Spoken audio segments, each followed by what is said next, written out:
So here I am back at the frame, and I wanted to show this because I know some people have purchased the same frame that I have, and the mini quilt frame is a different animal than other quilt frames. So I wanted to share how I get this loaded onto here from soup to nuts. So here goes. So here is the back of the quilt that I am getting ready to quilt. I'm not going to have to talk much through this whole thing. Okay, so what I want to do first thing is get my quilt under here.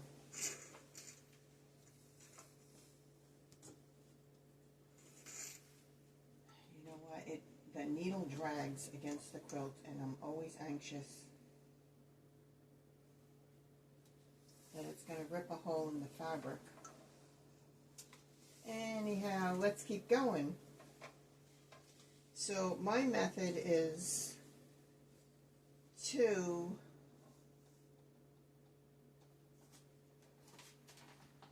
stop the video. LOL, be right back. Okay, I'm back. I had the quilt upside down and I didn't want to continue with that video. So what you do need to do before you get started is have your clamps, your elastic clamps, positioned where you're going to hold your quilt in place. Now I have extras because I made extras, and my son-in-law was kind enough to 3D print me some clamps, so I have some extras. So this is more than you'll have. You'll have two there, and you'll have two on the corners here.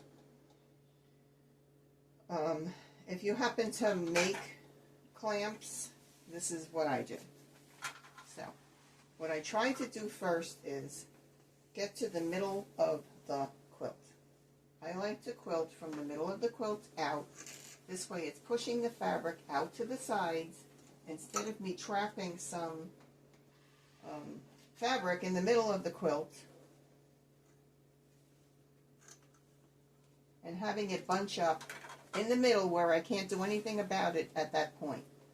If you start from the middle, which I like to do, let me roll this up a little bit. Okay. Once you get it on here in the first position, you're going to be okay. So, where's the middle of my quilt? Here we go. Here we go. We're getting there. There we go. Okay.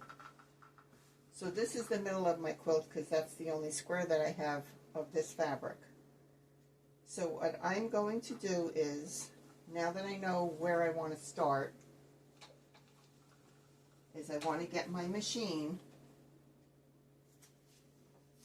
either by the handles or by pushing the head, which I can easily do. Just push the head all the way up and all the way to the left. I like to start in this corner and work as if I'm writing. So I do this, and then I drop, I come in an inch, and I come down an inch. I don't want to deal with hitting the bar at all. So then I'm going to bring my needle down, and that's kind of hold my machine in place. Next thing I want to do is get to the end of this, my quilt, roll it up, not so hard. Here we go. Here we go. Here we go.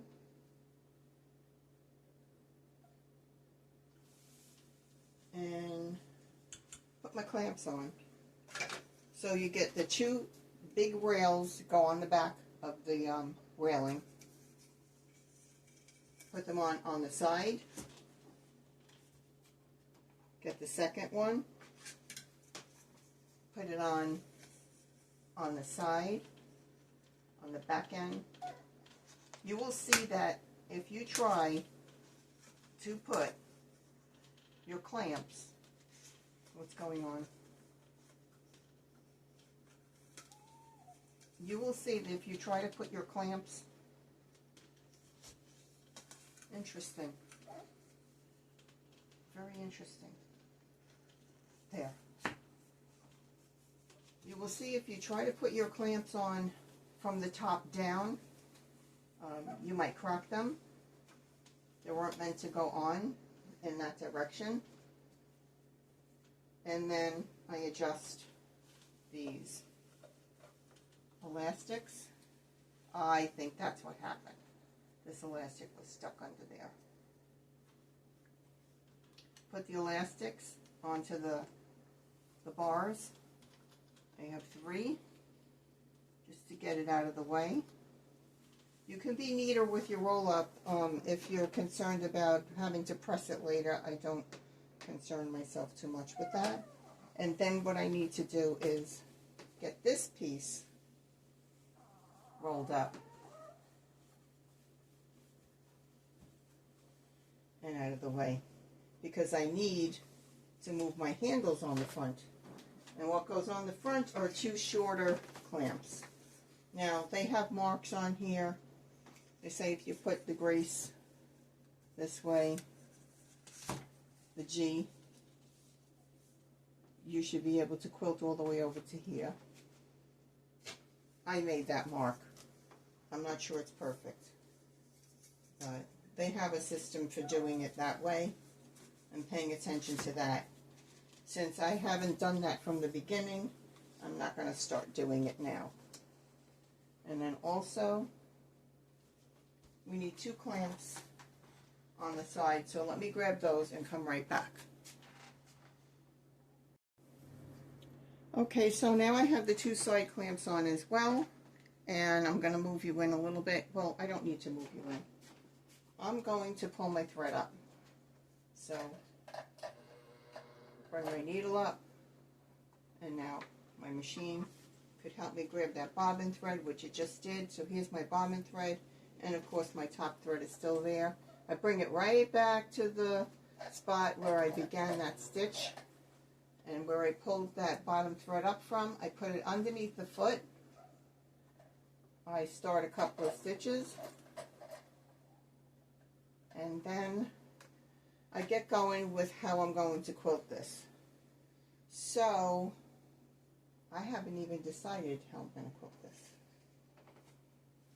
but I'm used to doing swirls, or I'm used to doing meander, and then I end up doing a combination. But I think today I'm going to end up doing another combination. Just do it, because I don't want to get bored, you know, while I'm doing this and do the same thing over the whole quilt. I forgot to put these clamps on. There we go. So, that clamp is on. There is another one on the end. There. I just wanted to show you in real time what this takes. Now, once you have it set up like this and you've got your first pass getting ready to go, you no longer have to worry about rolling up the quilts, fitting it under the throat of the machine, doing all the things. You're just going to move it. And so what I'm going to do is I'm going to quilt some of this, and then when I'm getting ready to move it, I'll show you how that goes. So I'll get something going here, and then I'll shut the camera off.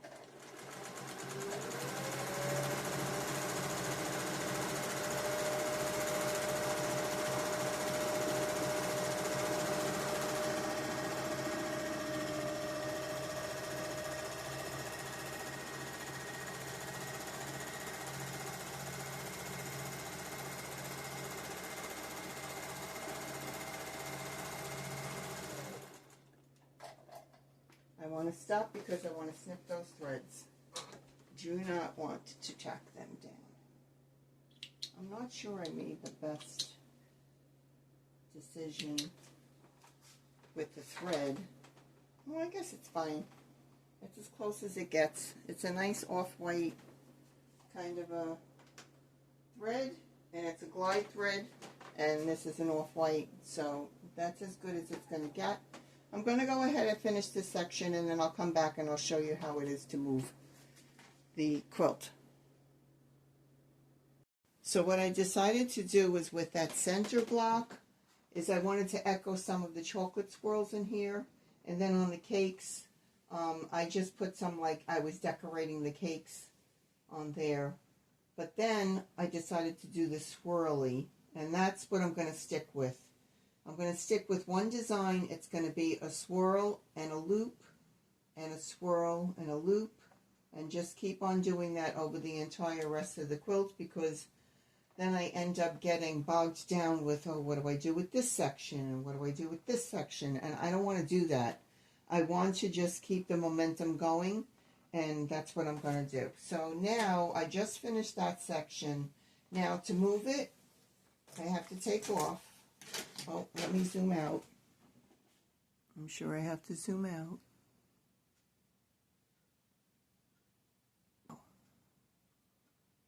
So now what we do is we take all our clamps off again. On that sides I use these little ones. It's just quicker. Take that off. This one's always a little tougher to get off. And then all I do is push my machine with the needle down and my quilt, move it where I need it, roll it, roll it, roll it, roll it up, do what I did at the beginning, push it all the way up and over, and then bring it down and in an inch. I don't want to hit the bars. And then I pop this back on. I'm being a little cautious of how tight I make this.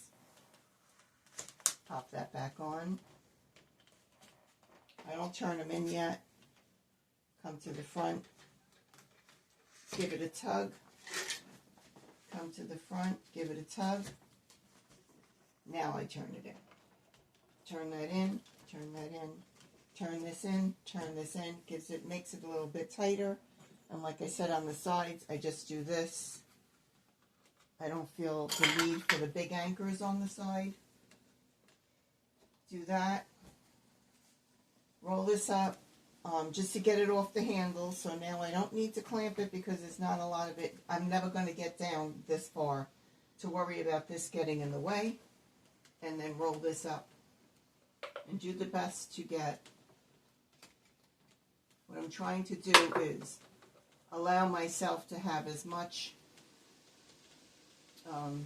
space before that pillar gets over to the quilt.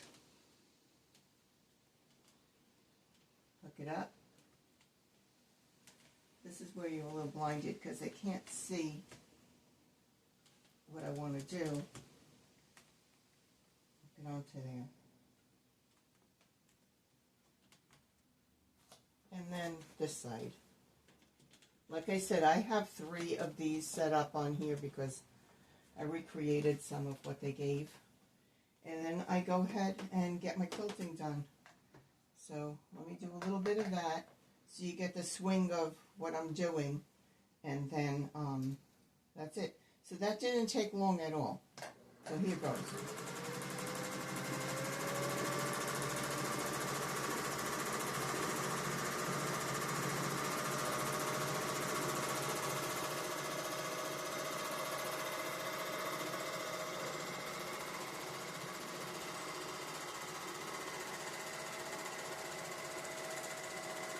Now I'm going to get to the end as far as I can reach here. I don't want a flat edge, which I probably just did yet, a little flat row of stitching, but it's okay. And then I'm going to ease my way back, filling in as I go, and this is a very simple design. This is really simple. And your head could just get into it, and then you could just do this. I hope you could hear over the machine what I'm saying, but you could at least see what I'm doing. And then what I try to do is wiggle my way back down some of these stitches to get to the lowest point again. And I'm back to my lowest point with my needle down. And now I'm going to advance it again. You want to see that again? You can continue watching. 1, 2, 3, 4. Get everything off. Pop it off. Pop this off. Pop this off. And push it up.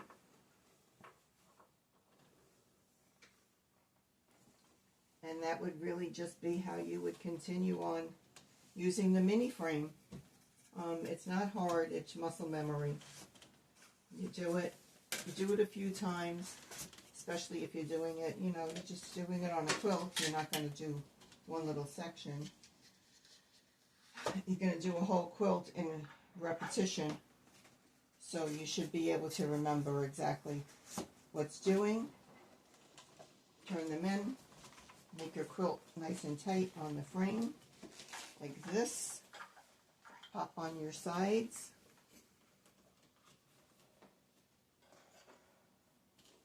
Pop on the side.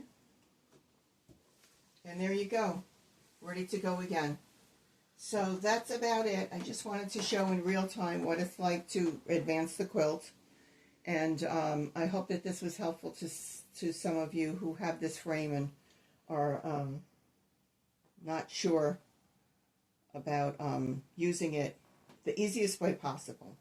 So thanks so much for watching, and of course, see ya when I see ya. Bye.